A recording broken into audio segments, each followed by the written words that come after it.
drug offense. Life sentence, first-time offense. Now, Kim appealed personally to President Trump, and he commuted her sentence, so hats off to Donald Trump for doing that. Now, after 21 years, Ms. Johnson is finally free. And it's such an important story about redemption, about embracing second chances, both for Alice Johnson and for Kim Kardashian West. Now, to be fair, Miss Alice Johnson did mess up pretty bad back in '93. After she lost her job, she lost her husband through a divorce, and then she lost her son in a motorcycle accident. She fell in with the wrong crowd. She got involved with drugs. Now, that's not excuses, that's just facts. But behind bars, she was a model of good behavior, never got in trouble, which is almost impossible in prison, not to get in any trouble in prison, took classes, became an ordained minister. She got certified to be a hospice worker, personal trainer, everything. That's called evolving. That's called making the best of a bad situation. And there are many more people like her behind bars, and I hope President Trump lets more of them come home soon. Now, speaking about evolution, hats off to Kim Kardashian West, too. Her image has never been of a serious social justice advocate, far from it. But give credit where credit is due. It takes a lot of courage to go in that White House, to meet with a polarizing president, to help somebody you never even met. Kim, she didn't have to do that. Didn't have to do it at all. And it wasn't just that one meeting in the Oval Office. She worked hard. She was behind the scenes for months. So what's the lesson here? Whether you're a down-on-your-luck mom or an iconic celebrity, change is possible. And as a society, we got to start recognizing that and embracing second chances, especially for people who put in the hard work to make a new start. Now, that said, our leaders should not just start passing out free grace and forgiveness to anybody, who, especially people who haven't earned that. For instance, excuse me, I am very glad we're not going to have bombs falling on San Francisco. I give Trump his fair kudos for finding some way to cool off the tensions between us and North Korea. But President Trump should not be wandering around praising the most barbaric, brutal, murderous dictator on the planet and making excuses for his despicable behavior. Republicans skewered Obama just for even nodding his head at a Japanese official. And Japan, that's our ally. Trump should not be saluting military butchers who are torturing and killing their own people and half the time threatening to blow us up. Listen, unlike Miss Alice Johnson, Kim Jong-un has never repented. He hadn't learned anything. He's not even promising to think about doing better. He does not deserve our grace or Donald Trump's flattery. I never thought that I would see a U.S. president kissing up to North Korea's bloody dictator and then slamming our new enemy, Canada. So that's where we are. If anybody can help us make sense of these absurd times, it is our next guest. Please welcome to the Van Jones Show, the good brother, Seth Meyers in the house. Oh, here he is. The legend. Nice to see you. The legend. Oh, I love it. All right. I have to. One of the first things I had to learn about hosting a talk show is you got to let the guest sit first. Ah, but I forgot I'm the guest. You're the guest. Yeah. We're both standing here. Yeah, so I remember that I'm allowed to sit down before you. You are allowed to sit down, Yeah. and you are welcome to be here. Though I'm mad at you. Because Why? I think this is all your fault. Okay. You were the comic who, at that White House Correspondents' Dinner, poked the bear. They're talking about poking the bear. You poked the bear. I want to show you the jokes that you told to this guy, Donald Trump, which I think made him decide to run for office. Roll the tape. Donald Trump has been saying that he will run for president as a Republican, which is surprising since I just assumed he was running as a joke.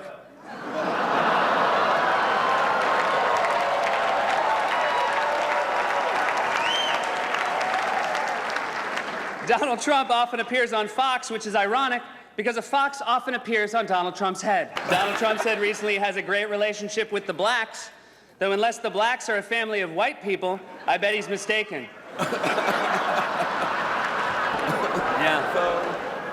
Yeah. Do you have any regrets, sir, for unleashing this? Well, no. I think I did the right thing back then. Yes. That I was calling him out. You know, this was a time when he was calling into question whether or not President Obama was born here, which was BS then and is BS now. But that was we revealed who he was then, and it was totally fair to go after him. Now, it didn't turn out the way I thought it would. When he won, did you like think to yourself, am I going to get deported? Well, I mean, well, first I thought because I thought he was going to lose. I Yes. thought everybody was going to say that you were so great, you tricked him into running. Yes. No. And then I woke up and thought, oh, because Obama also told jokes about him that night. That's true. And looking back, I do think it was his fault. Yeah, okay. Good. Yeah. That's good. Well, listen, I mean, as frustrated as people might be about you maybe having pulled in Donald Trump, you also maybe pushed out Sarah Palin. You were at Saturday Night Live and you were the head writer when Tina Fey created this now iconic Yes. impersonation. Talk about that. Well, I would like to point out that this speaks to exactly how little power maybe us comedians have. Because in 2008, we got a lot of credit at SNL of, oh my God, they buried the political aspirations of Sarah Palin. But I would say that Donald Trump took that tenfold, and obviously it didn't make a difference. Right.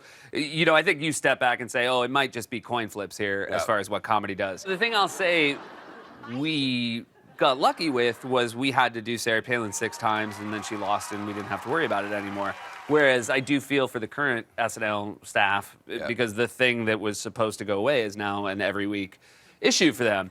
But I think they're doing a great job with it. Well, you have to face the same challenge as a comedian, night after night after night, dealing with the sort of theater of the absurd. I mean, at some point, how do you evaluate Donald Trump as an entertainer? In other words, you work with some of the best entertainers in the world. Yeah. I know what you think about him as a political leader, but just as a pure entertainer, where do you rank him? Oh, I think he's a fantastic entertainer.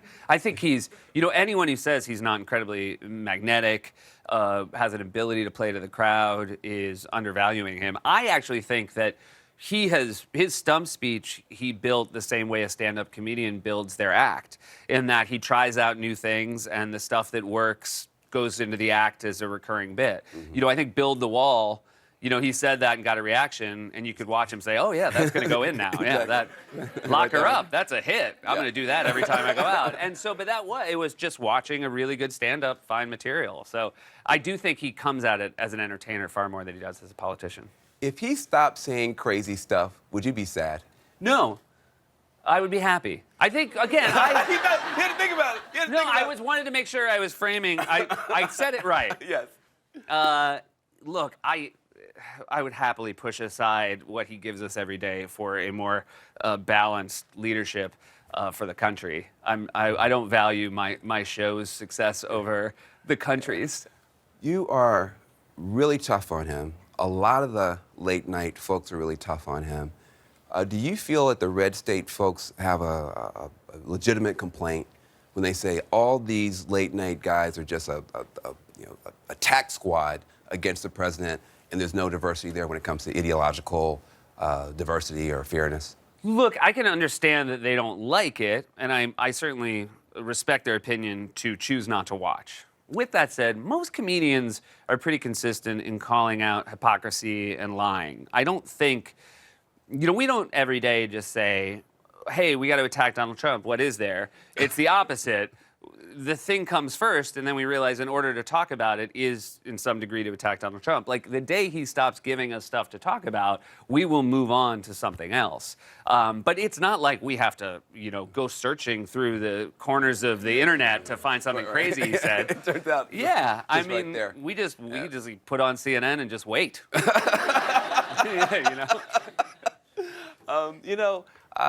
Some people might say, though, that maybe you're making it worse in terms of the polarization or the tribalism. You even had, I think, a stockholder at Comcast, your parent company, saying that, you in particular, you're borderline treasonous because you're just a professional presidential critic. I mean, how do you respond to those kinds of concerns that, Donald Trump is, has a particular character, but are you making it worse? Is there a danger of making it worse by being so tough on him? I can't answer that. I mean, some people might think that I'm making it worse, some don't. The only thing I'd say is I feel like I'm being very true to my values when I say what that person just said is a lie. I don't feel like I'm coming at that as a progressive or as a Democrat. I feel like that is just very clearly a lie. And I think if Trump supporters could step out of supporting for him, they'd also say, oh, I'm not being a presidential basher saying that's a lie. It just is, and I'm calling it what it is. I think comedians are very good when they call things out for exactly what they are. What is the goal of the show? Because it's not that you just sit up there and say bad stuff about Donald Trump. You sometimes will take a whole 10 minutes, which in TV is an eternity, for a closer look. And you'll actually dissect an issue like, guns or immigration. And it's funny, this is not Johnny Carson stuff. I mean, you're not doing Johnny Carson. Even when you're not tough on the president, you're really serious about these issues. Why do you do that? That's extra work for you. There are things that we've tried to talk about, and there are issues that are so fraught that we haven't been able to succeed. And then we do put that away until we can find a way to talk about it that's also comic. But then we also do a lot of silly and dumb things as well, and I'm very happy to have that too, because I feel like we can use stupidity as an escape these days. But I think, the nice thing is audiences are willing to engage in comedy shows in a way they haven't in the past, insofar as they're willing to get a degree of the news from a comedy show. I would stress that you should get it from the news first. We're a nice supplement to the news. Thank you for saying that on CNN. We really appreciate that. And I should stress, when people say, do you feel like a journalist? I know I'm not a journalist because I have to watch journalists on networks like this to know what I talk about. Thank you, sir. Thank you for that endorsement. Of and course. we need more of that when we get back. When we come back, I got a lot more to talk with Seth Meyers about, and we're going to try to learn a little bit more about the human being behind yeah, we're going to do it. We're going to do it. That's next. That's next.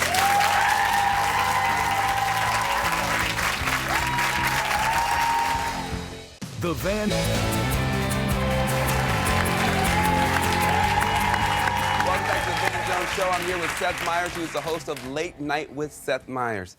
Now, look, you're an icon, you're a legend, all that kind of stuff. I don't think either of those are true. It's very, very true. Do you guys agree? I'm a guy with a icon, TV show. legend, am I right? I win. But when you first got to SNL, which for a lot of people, just being at SNL is the height of their career aspirations. You'd assume you'd be super happy about it. But at the very beginning, you were blue. You felt almost like an imposter. Yeah. Can you talk about that? Because it's hard to imagine somebody with your level of talent feeling like an imposter of anything. Well, what was that like? You have to remember my level of talent is I'm very good at sitting behind a desk telling jokes, but there's a different talent to be a huge star at SNL. I mean, ultimately it worked out for me by the time I got to the update desk, but in the beginning, the things that make people like Kristen Wiig and Bill Hader so great at that show were not skills I had. And it was hard because you get hired at SNL and you think, oh, if they hired me, they know what they're doing. I'm going to be great at this. And then you realize, oh, maybe they're having doubts as well that they screwed this up. And it's scary because you go from basically being an improviser who's living in Chicago to being on the same cast as Will Ferrell. And you realize, oh, what I thought was a fastball is not a fastball. My fastest pitch is like 72 miles per hour right down the middle. Yeah, it was a tough time. I mean, I was lucky enough that they were patient with me and let me find my lane at that show. But it was not, the first few years there were rough. I just think it's important for people to know that because, we're dealing with, Anthony Bourdain and other people. And I think a lot of times people on the outside, they may look like they're being successful, but on the inside, people can be going through a lot. I mean, what do you have by way of advice for people who are going through those kind of tough and difficult moments? Not that you were at that level, but, I mean, this is a very tough business that you're in. No, and it's true. And I think one of the problems for people who are on the outside successful is they feel like the last thing anybody wants to hear them talk about is how they're depressed. Because from the outside, you'd be like, what do you have to be depressed about? You have everything anyone could want. So, I think we'd be better off if more successful people were honest and shared the fact that depression is, it's something that chases you no matter what your status is. Equal opportunity. Yeah, problem. And that, people shouldn't feel shame about it because it's a very real thing. Another thing that you sometimes mention on the show, but don't talk about as much as you might, is the fact that you're a dad. Yeah. And you're not only a dad, you're a dad in the worst possible time. Because they're both tiny people with diapers and stuff like that. You got a 2-year-old and a 2-month-old. Yeah. How has that affected your life? I just made it very clear to them. I said, look, I'm a talk show host. You guys got to figure this out. I know a lot of other 2-year-olds are still wearing diapers. You got to figure it out, and then you got to teach the 2-month-old. No, they're great. I mean, it's the greatest time. I mean, I think for anybody every moment with kids is the greatest time to have kids. Because whether things are good and you're thinking, man, this only makes it better, or things are bad and you think, thank God I have these guys to come home to, it's just the greatest gift in the world. Thank you. That was the reaction I was trying to. You say that as if the new one didn't have the most dramatic entrance. The best. Tell the story of how Axel got here. My son Axel was born in the lobby of our apartment building because he came really quickly. He came quick. I mean, so how does this happen? I mean, like, like one labor pain and then the baby comes out? It basically was. We were dialed in, ready for this to start. And she basically just had one long contraction, and we were walking to the Uber, and she said, "No, I'm not gonna make it." And we walked back in, and lobbies are, for those who don't have one, they're public spaces. There's a lot. It's a thoroughfare. So it was a trip. Axel did his face. He came really fast. Like once my wife got on the ground, he was out quick. Yes. What did the doorman say? We had 2 doormen. One of them now feels like he's a member of our family. It's drawn him very close to us. And the other one can't make eye contact. The other one's still in therapy? Yeah, I think he's just working it out. It is already, part of the building's DNA now, and everybody's really excited about it. I think we'll probably have to move when he's 12 years old, because it'll be like, if another one of these people tells me they saw me be born, another one of these strangers tells me they were there. Thinking as a dad, I just can't get out of my mind this whole separating of babies at the border from their parents. It just bothers me, the idea that the United States would take people running for their lives and rather than welcoming here, do the worst thing you could do. As a dad, how do you think about this border crisis and what we're doing? Stories like these are just gut-wrenching. My hope would be, and I'm probably being overly optimistic, but not only does this stop, but I think we have to remember that it hasn't been great for people crossing our borders for a long time, in all their administrations and Democratic administrations, and we, I would hope that we look at this and say, gosh, this was so awful. We have to pass laws that clarify exactly what our values mean when people come to this country for safe harbor. If this doesn't bring us together, I don't know what will. Neither party should be proud of what we're doing right now to babies. You do have to look at all the tough stuff, all the bad news. Other people can turn it off, they can do it, but you look at all the tough stuff every day, and yet you somehow still figure out a way to keep us laughing. Tell us how you continue to have the spirit to find the funny, even in these times. I do still think there's a power we have when we laugh at something. That means that we can still use joy to override anything negative that's coming towards us. I don't mean to laugh at something in a way that you just dismiss it and think it doesn't have any value or meaning, but if you can point out how insane it all is, I think that helps keep you sane and keeps bringing you back. And that's what there's a strength to saying this isn't normal, because if you ignore it, if you take a few days off criticizing what the president does, I feel like maybe that means he wins, and I don't want somebody to be so abnormal and have them win by us ignoring it. Well, listen, you're doing a phenomenal service to the country. We appreciate everything Thank you you. do. Give this guy a bunch of love. We got Seth Meyers on the Van Jones Show. I love it. I want to thank you. Listen, Late Night airs weeknights at 12:35, 11:35 Central on NBC. Please watch this brother. I love this brother. And coming up, my exclusive interview with Kim Kardashian West. She's going to open up on her now famous Oval Office meeting with the president, why she was moved to help a great grandmother who was serving a life sentence for a drug conviction, and she's even going to talk about her marriage.